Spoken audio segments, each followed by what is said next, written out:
Hello, I'm Dr. Albert Bell. I'm an associate professor with the Department of Psychology at Harvard University College.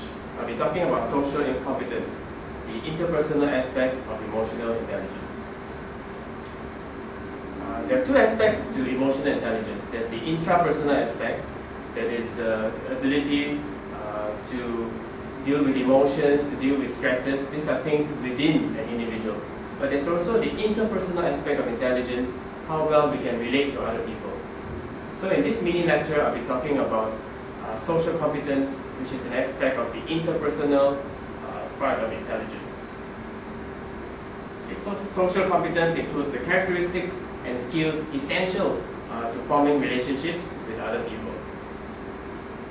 So why is social competence important? Two famous psychologists, Emmy Werner and Ruth Smith, conducted a famous seminal study of 698 high-risk children born in 1955 in Hawaii. So what they did is they followed these people from the time they were born until they were teenagers, until they became adults. Okay? And these are people who are considered high risk because they were born into poverty, very poor families, lower income, as well as dysfunctional families. So many of their parents may have mental disorders, or their parents may be involved in crime, and so on. Okay? So this study is interesting because we can then look at factors that predict how people grow up later on in life, whether they become psychologically healthy or whether they are not psychologically healthy. Okay? So we can examine what are the factors that influence people's development.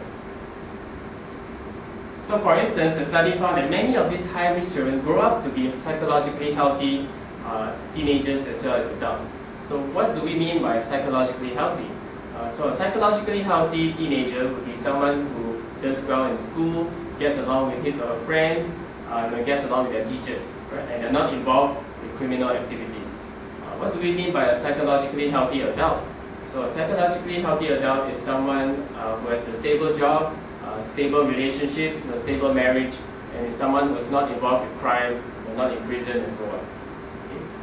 So what are factors that influence whether someone becomes psychologically healthy or psychologically unhealthy? One of the main factors was social competence. Right? So children who were socially competent, that influenced whether they will become psychologically healthy or not. Okay, so what are characteristics of a socially competent child, teenager, or adult? These characteristics include communication skills, responsiveness, and empathy. So let me talk a little bit about each one of these three factors. Communication skills. So communication skills are the social skills that are important for relationship building, right? Forming good relationships. So these skills include being able to introduce yourself to other people, being able to resolve conflicts with others, being able to assert your needs without offending others. Right? So for example, if a student, a teenager in school, someone accidentally takes his or her book, instead of going up to the teenager and just shouting vulgarities and grabbing at the book, that wouldn't be a socially competent thing to do. Instead, they would go up to the person and make a request, right? Hey, you accidentally took my book, can you please return it? Okay, another important aspect of social competence is responsiveness. Right? This is the ability to elicit positive response from other people. Right? These are people with an easy temperament. You have all experienced this before. You meet someone and immediately the person makes you feel at ease. Maybe they're smiling at you, they're talking to you nicely, they make you feel comfortable. Okay? So these are people who can elicit positive response. But there are some other people that you meet that makes you feel uncomfortable. Right? You meet them, they're not smiling at you, they don't make eye contact, they say negative things to you. That will be someone who doesn't elicit positive responses. Third important aspect of social competence is empathy. So empathy includes two parts. One is perspective taking, right? The ability to know someone else's perspective. Right? This is the thinking part. And then there's also the emotional part. Right? This is the ability to feel the same emotion someone else is experiencing.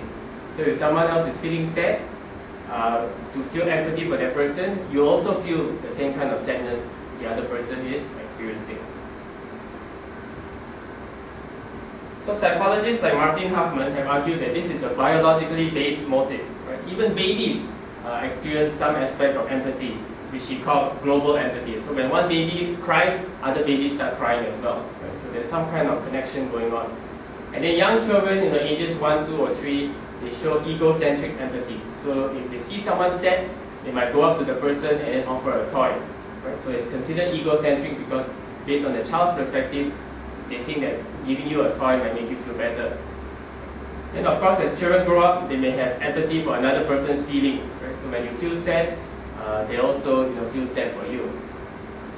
And as children grow up, become mature teenagers and adults, they might also experience empathy for another person's life condition. So even though you don't know someone, for instance, someone who has experienced a natural disaster, like an earthquake or tsunami or so on, then you can also empathize, right, with the person's difficult situation.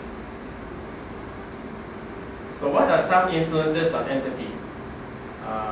There can be indirect and direct influences. So indirect influences involves modeling, right? So when parents exhibit certain behaviors, children tend to follow what their parents do.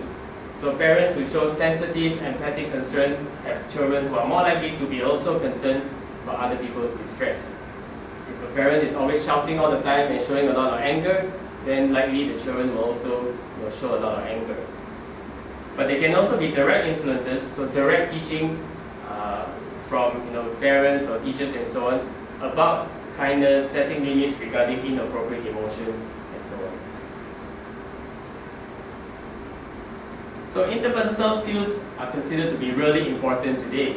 In fact, employer surveys reveal that employers of graduates value problem-solving skills and the ability to work in teams more highly than other core training. Right? It's important to hire someone who can work with others. Right? And interpersonal skills such as self-motivation, a positive attitude, high ethical standards, and the ability to work as a team player dominate hiring decisions. Okay. So what are some strategies that can facilitate social competence? Let's say, for example, you're working with youth and you want to know how we can help youth to develop their social competence. I would like to suggest 3 ways. One is role play. Right? By getting youth to be involved in role plays, they have opportunities to try to take other people's perspective. Right? So they can gain insight into how other people feel. Creative writing. When you're involved in creative writing, when you're writing stories, again, you have to put yourself in other people's shoes. You have to write a story based on someone else's perspective. And finally, service learning. So that involves community service. We get used to volunteer at the nursing home or in hospitals. Then they get to experience what other people are suffering, and they may be able to help develop their empathy better. So these are the references for my mini lecture. Thank you very much.